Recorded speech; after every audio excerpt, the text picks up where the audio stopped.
I'm starting an open heart movement. It's a fifth dimensional open heart movement to get back to the way it was and the way we were meant to be. Okay? Let's get to the second sentence in this. What is the greatest source of confusion in dating right now? The changing roles in masculine and feminine.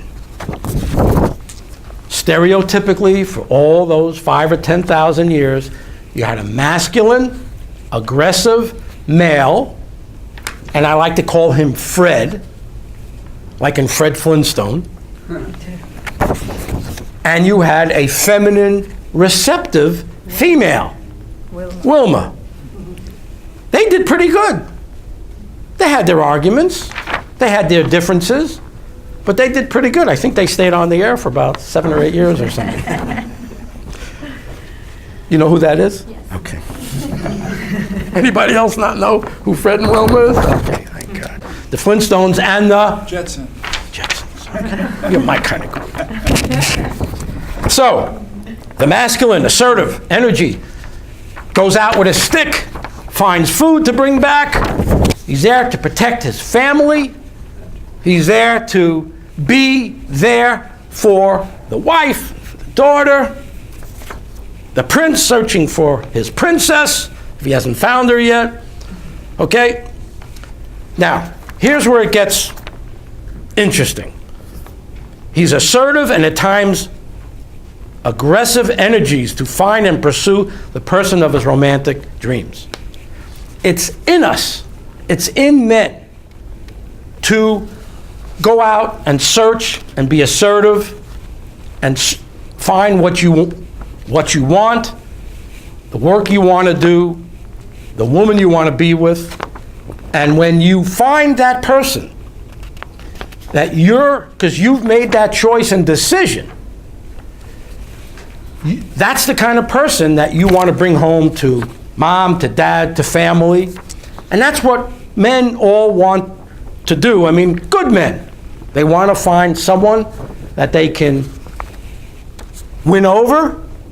They want to find someone who values themselves, who they can pursue.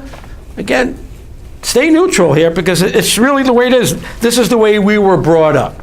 We were brought up to go out and get what we wanted. Now, some people make an assumption that one role is more powerful than the other. It's not. Feminine has these roles over here. Masculine has these roles over here. One is not more powerful than the other.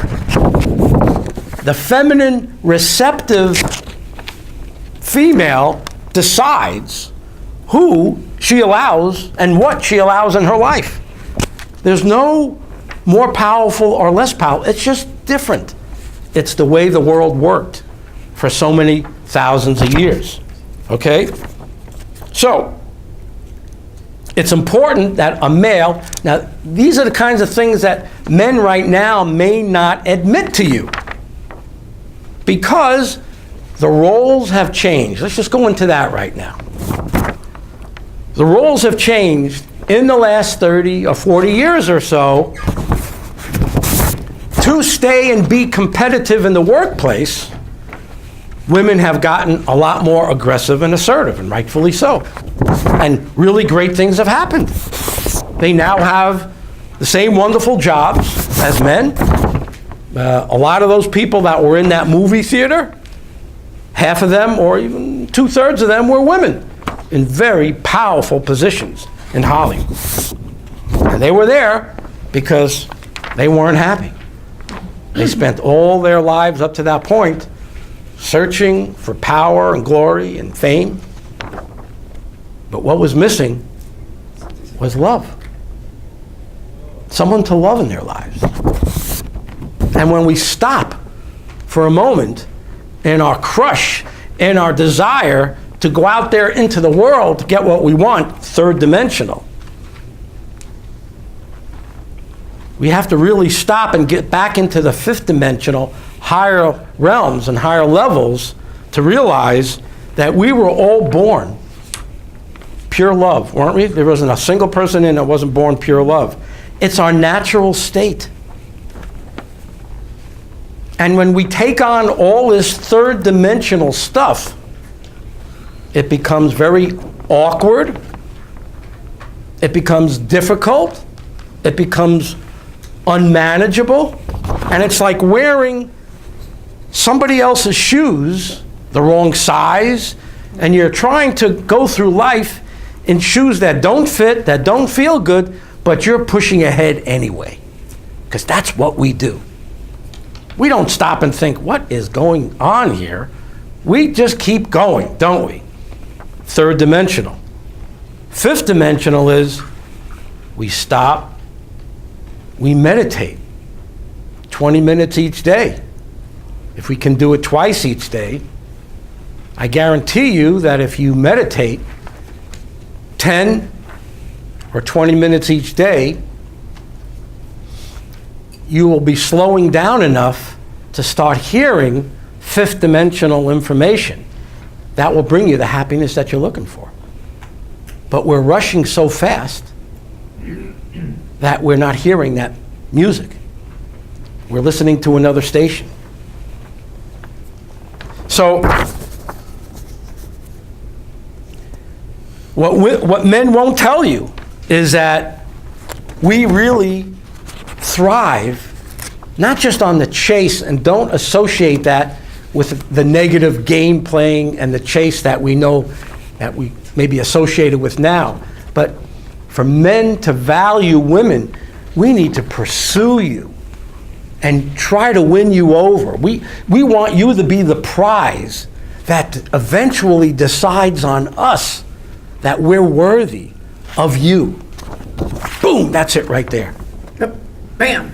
That's it. We truly want to do everything in our power. A good man, not one that's lost.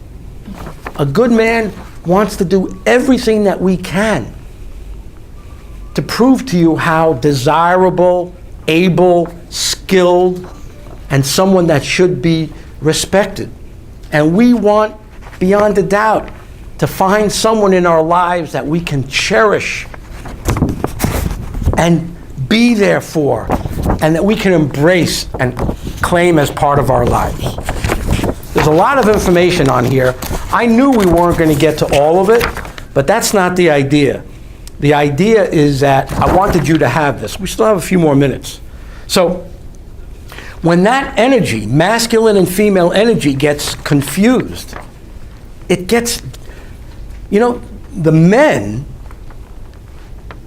have not changed that much. The men have not changed that much. The women have gone through a tremendous change. So what that does is it dislodges us men from where we were, and we don't know what to do with ourselves to be with you. We don't know how to please you because so many feminine women have turned to being masculine to compete in the world. So the challenge and the thrill of winning someone over, winning you over, many times is removed if you're single and you're at a dance or you're at an event. You might not know what's happening now, but when I was growing up, I went to school in Boston. What a great time to go to school in Boston in the 70s. It was just great. I used my assertiveness and my aggressiveness to find someone I wanted to be with and pursued them and tried to win them over. And it was a wonderful thing. But when that gets taken away from us, we don't know what to do. So if a feminine woman gets masculine in nature, what does she want to do?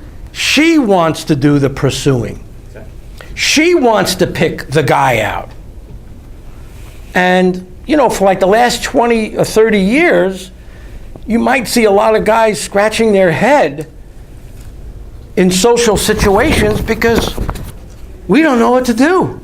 So you know what we did?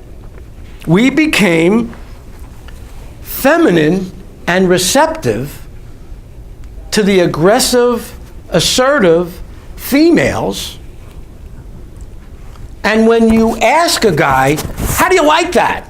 You know what he'll tell you these days? Love it. Love it. Get all I want. Yeah, in Chicago, I work for somebody in a wheelchair, and he become healthier and healthier. And I tell him, no, you can look for a girl. And he say, oh, Lena, I can look for a girl. You just close the eyes and pick one. Okay, so that's exactly what happens. The women take the role of the masculine, assertive, and they choose who they want to be with. And what do us men do? We go, yeah, no, yeah, no. How freaking romantic is that? Okay, now when you women did it, it was romantic as hell. If you said yes to us, yeah. Oh my God. Had power before. The one we were pursuing and wanted as our queen, our princess, our prize, if you eventually said yes to us, it was like, oh boy, knees started shaking, and then we really had to take you seriously. But when you women, not in this room, we're set neutral, but when the women picked the men, we knew we were going to get lucky. We knew we were going to be easy. Do we value that? Secretly, don't let them tell you different. No. No. And that's made it even more difficult and more challenging. So it's amazing to come here for this weekend and hear people say, you got to shift from the third dimension to the fifth. It makes so much sense. My work makes more sense today than it did even yesterday. So when they say it turns the man's energy uncomfortable and receptive and makes him lazy and judgmental. What does that mean? Lazy and judgmental. Yes, no, yes, no. I can do it with her. No, I don't want to do it with her. It does not leave a lot of room for love.